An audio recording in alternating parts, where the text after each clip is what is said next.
Lorsque je me suis rendu en Bulgarie, je ne savais pas vraiment à quoi m'attendre. Personne m'en avait parlé. J'avais lu très peu de choses sur ce pays.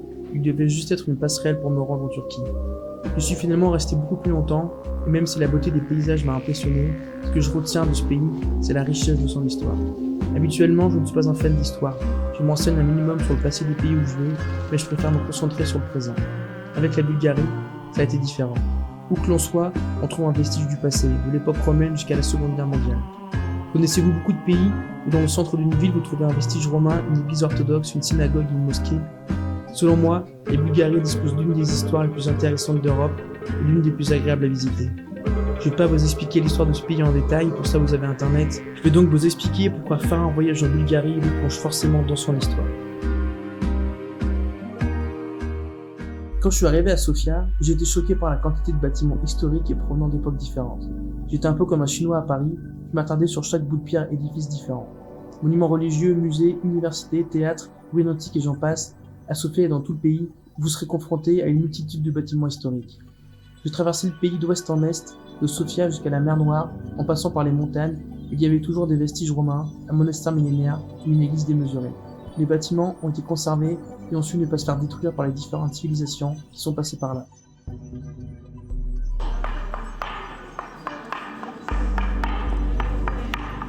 Ce monastère a plus de 1000 ans et cette église également, celle-là 300 et cette nécropole plus de 1500 ans. Les bâtiments sont beaux, bien conservés et quand on sort de 2 semaines en Serbie, ça fait un choc de voir de la couleur dans une ville. Et bien que les politiques de rénovation ne soient pas quelque chose, ces bâtiments et l'héritage qu'ils transportent ont eu la chance et ont bénéficié de l'indulgence de certains empereurs. Après que les Ottomans aient cédé la Bulgarie, les mosquées et bâtiments construits lors de cette période sont restés en place. Un mélange de chance et d'indulgence. Lorsqu'on est à Sofia et qu'on peut voir dans un même endroit des influences romaines, orthodoxes, musulmanes et juives, on se questionne. La Bulgarie a la chance de voir des vestiges de tous les âges et de toutes les civilisations. Du style 2 des plus vieilles villes d'Europe encore debout. La presqu'île de Sozopol possède des traces d'occupation datant de 2 à 3 000 ans avant Jésus-Christ par les Thraces. Au VIe siècle avant Jésus-Christ, une colonie grecque s'y installe sous le nom d'Apollonia en hommage au dieu Apollon. Les vieilles ruines et maisons en pierre de cette époque se mélangent aux maisons en bois du XVIIIe et XIXe siècle. Mais la ville qui caractérise le plus ceci est Plovdiv. Dans le centre de la Bulgarie, c'est aujourd'hui la plus vieille ville d'Europe encore peuplée. Et là pour le coup, tous les empires et royaumes y ont laissé leurs traces. Carrefour important lors de l'Empire romain, elle était traversée par la Via Militaris, où on trouve encore multiples vestiges de cette époque. Byzantins, Bulgares et Ottomans, qui sont allés de leur conquête, chef-lieu de la révolution bulgare contre les Ottomans, mais également du mouvement démocratique qui renversa le régime communiste en 1989. Cette année 2019 marque la reconnaissance de la richesse historique et culturelle du pays et de la ville. Plovdiv est la capitale européenne de la culture. Son histoire vient à nous car la physionomie du pays est intrinsèquement intrigante et attise forcément la curiosité.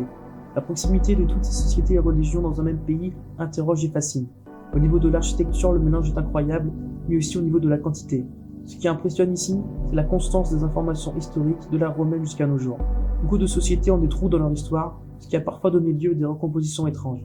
On voyage à travers la Bulgarie, et à chaque étape on gagne une information qui nous servira à reconstituer l'immense puzzle qu'est son histoire. Les pays mettent cela en avant, parce que certains pays ont du mal à accepter une partie de leur histoire, et Bulgarie la prône.